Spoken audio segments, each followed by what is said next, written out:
What's the big deal about social outcomes and inclusion?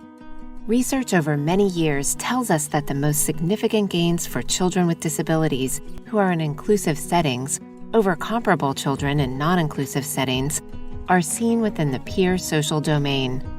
But it's also true that large, statistically significant differences in communication, cognitive skills, and reductions in challenging behaviors favor children in inclusive settings. So what does this mean? States, school districts, and school boards are driven by a focus on literacy and early reading. But what about children's peer-related social skills?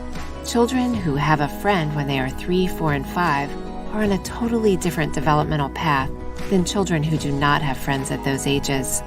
Some of the outcomes improved by early friendships include improved academic skills, higher high school graduation rates, fewer special education services, longevity, and much more. And what about typically developing kids?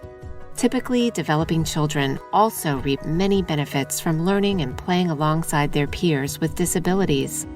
Typically developing children in inclusive settings have greater or equal cognitive and language skills, fewer challenging behaviors, and more advanced social skills than typically developing children in non-inclusive environments. And it is not surprising that children in inclusive settings have more accepting attitudes towards individuals with differences, which could have a large societal impact on the acceptance of individuals with disabilities in our communities.